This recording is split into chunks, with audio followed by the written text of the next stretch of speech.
अस्सलाम वालेकुम YouTube family, क्या हाल है आपके। उम्मीद है आप खैरियत से होंगे। तो चले जी, पूरे पाकिस्तान में, पूरी दुनिया में जहाँ जहाँ मुसलमान रहते हैं, पहले तो सबको एडवांस रमज़ान मुबारक।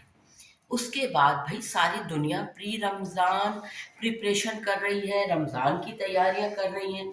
चले आज मैं आपको बता देती हूँ कि मेरे घर में रमज़ान की तैयारी किस तरह की जाती है।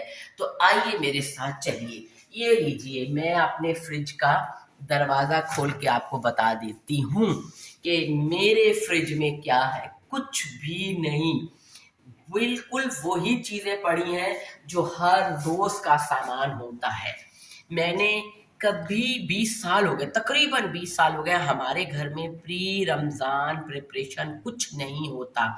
सिर्फ ये अदरक लहसुन का पेस्ट, ये हरी मिर्चों का पेस्ट, ये आंसा ने बना के इसके अंदर रखा होता है, रायते का सामान। उसके बाद ये फ़खर खाता है मैकरोनी, तो मैकरोनी की सब्ज़ी मैं काट के रख देती हूँ। पीछे एक मटरों का डब्बा नज़र आ रहा है। और ये मैंने परसों तरसों बर्फ़ जमा के रख दी थी कि मेरे पास एक बच्चा आता है ट्यूशन पढ़ने के लिए, तो वो ये कहता है कि मिस मुझे ठंडे पानी की तलब हो रही। तो मैंने कहा चलो उसके लिए मैं ठंडे पानी के लिए बर्फ़ जमा के रख देती हूँ। तो आपको अंदाज़ा हो गया होगा कि हमारी प्री रमज़ान प्रिपरेशन क्या है। इस वक्त दोपहर के 2:20 हो चुके हैं। और आज दिन क्या है, बुध का दिन है और कल पहला रोज़ा है। और हमने कोई रमज़ान की प्रिपरेशन नहीं की, क्योंकि रमज़ान नाम है तकवे का, इबादत का, पकोड़े समोसों का नहीं। जी, पहले तो मैंने आपको अपना फ्रीज़र की ज़रा सैर करवा दी, तो अब हमारे फ्रिज की भी सैर कर लीजिए। नीचे वाले हिस्से की ये देखिए, कुछ भी नहीं है। उस तरह आम नॉर्मल रूटीन की चीज़ें। साइड में आंसा ने आटा गूंद के रखा हुआ है, 2 स्लाइस पड़े हैं डबल रोटी के। उसके बाद साइड में जो है कहीं से हमें शलजम का अचार आया था, एक कटोरी में पड़ा हुआ है। नीचे आंसा हल्दी लाई हुई है पंजाब से, और इस तरह की चीज़ें हैं। इसमें दूध है बस। और ये साइड भी आंसा दिखा दो तुम इसे,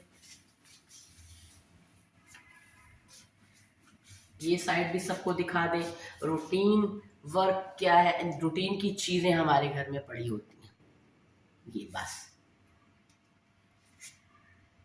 इसके अलावा हमने कभी कोई चीज़ जो है बिला वजह नहीं खाई, क्योंकि अब हम लोग उम्र के इस हिस्से में हैं कि ना पकोड़े और ना समोसे, ना रोल, और ना ही किसी किस्म की कोई तली हुई चीज़ें। बस हाँ, हम फ्रूट चाट ज़रूर बनाते हैं। आंसा फ्रूट लेकर आती है, हम एक दिन फ्रूट लेकर आते हैं और 2 दिन उसका फ्रूट चाट बनाते हैं। अब मैं करती हूँ अपनी किचन फ्रिज की सफाई।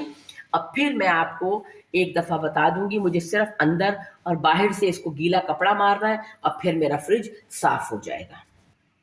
जी, तो अब मैं जो हूँ अपने फ्रिज को गीले कपड़े से साफ कर रही हूँ। ज़्यादातर मैल इस जगह पे जो है वो फंस जाती है। ये मेरा डेली का काम है, ये मैं आपसे झूठ नहीं बोल रही हूँ। ये हमारा फ्रिज के जो कपड़ा मारने का, डस्टिंग का काम है, ये हमारा डेली का होता है। तकरीबन मैं हर रोज़ ही, और अगर कभी मुझे कहीं कोई दाग नज़र आता है तो मैं उसे हर रोज़ के रोज़ ही साफ़ कर लेती हूँ। मुझे बहुत बुरा लग ये जी, ये नीचे की साइड जो होती है यहाँ पे भी बड़ी धूल मट्टी आ जाती है, क्योंकि हमारा घर ना खुला है ना सामने से, तो बड़ी धूल मट्टी आ जाती है। सो चुनाचा मैं यहाँ पर भी एक हाथ गीले कपड़े का हर रोज़ ही मार देती हूँ। सो हमारे फ्रिज में जो है वो आपको बिला वजह के दाग नज़र नहीं आएंगे। जी, ये देखिए, मैंने अपने फ्रिज में हर चीज़ अरेंज कर दी है और गीला कपड़ा सबके ऊपर मार दिया है। और अब जो है इंशाल्लाह 8 से 10 दिन के बाद मैं फिर इसके अंदर की सफाई करूंगी। आइए भी देख लीजिए। तो अगर आप अपने किचन को बिला वजह की चीज़ों से ना भरें और ना उसे जो है वो कीड़ कबाड़ बनाएं, तो आपको बिला वजह की सफाई करने की कोई ज़रूरत नहीं बनेगी पड़ेगी। डेली डेली चीज़ें इस्तेमाल कीजिए और डेली डेली चीज़ डेली उनको ख़त्म कर दीजिए। बस यही सफाई का राज है।